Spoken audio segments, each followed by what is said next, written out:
Sachi Sachi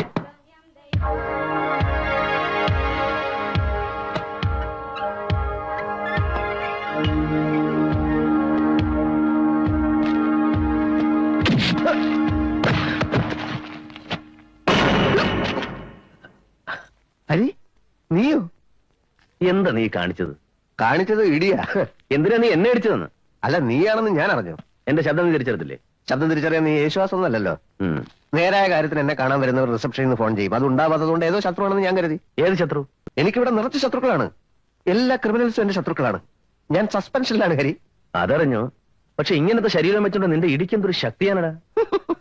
training, police training. പണ്ട് college പഠിക്കുമ്പോ നമ്മൾ വോളിബോൾ കളിക്കാറില്ലേ? അപ്പോഴൊക്കെ നീ പറയാറുണ്ട് എന്റെ സ്മാഷിന് തീരെ പവറില്ലെന്ന്. വർഷങ്ങൾക്ക് ശേഷം എന്റെ സ്മാഷിന്റെ പവർ നീ തിരിച്ചറിഞ്ഞു. ചരിത്രത്തിന്റെ തിരിച്ചടിയാണിത്. എന്തായാലും നിന്നെ കണ്ടതിൽ വളരെ സന്തോഷമുണ്ട്. എങ്ങനെ നീ ഇവിടെ എത്തി? അത് ഒക്കെ വിശദമായിട്ട് പറയാം.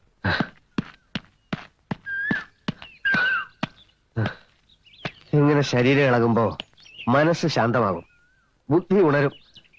മൊത്തം കാര്യങ്ങൾ ബ്രെയിനിലെ കമ്പ്യൂട്ടറിൽ ഫീഡ് ചെയ്തു. നോ എന്നാണ് ഉത്തരം. ഒരു ബന്ധമില്ലാത്തവരുടെ കാര്യത്തിൽ നീയും ഇൻവോൾവ് ചെയ്യരുത് എന്നാണ് എന്റെ അഭിപ്രായം. അങ്ങനെ പറയരുത് സച്ചി. അവരുടെ മുത്തച്ഛൻ ഉണ്ടായിരുന്നെങ്കിൽ ഒരു ആൺതുണയുണ്ടെന്നെങ്കിലും സമാധാനിക്കായിരുന്നു. അതും പോയില്ലേ. അക്ഷരാർത്ഥത്തിൽ ആ കുട്ടികൾ 3 പേരും അനാഥരാണ്. എന്നെ തന്നെയാണ് ഞാൻ അവരിലൂടെ കാണുന്നത്. പൂനെയിൽ ജോലി കിട്ടി പുറപ്പെടാൻ നിൽക്കുമ്പോഴാണല്ലോ അച്ഛൻ മരിച്ചത്. ഗോപുൻ അന്ന് 12 വയസ്സ്, മല്ലികയ്ക്ക് 10. എന്റെ മാത്രം സേഫ്റ്റി നോക്കി പോകാൻ മനസ്സനുവദിച്ചില്ല. ജോലി കളഞ്ഞു. ബിസിനസ്സും കൃഷിപ്പണിയും കോൺട്രാക്റ്റും. ഞാൻ തളരാതെ നിന്നുകൊണ്ട് വിഷമങ്ങൾ ആരും അറിഞ്ഞില്ല. എന്റെ സ്ഥാനത്തായി പാപ്പൻകുട്ടി. ഇനി രക്ഷയില്ല. നീ അവർക്ക് മനസ്സ് കൊടുത്തു കഴിഞ്ഞിരിക്കുന്നു. അങ്ങനെ ആയിപ്പോയി. ഓക്കെ, നമുക്ക് ശ്രമിച്ചു നോക്കാം.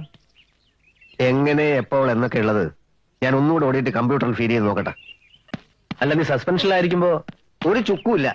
യൂണിഫോം ഇല്ലെങ്കിലും തൊപ്പിയില്ലെങ്കിലും പോലീസുകാരൻ പോലീസുകാരനാ.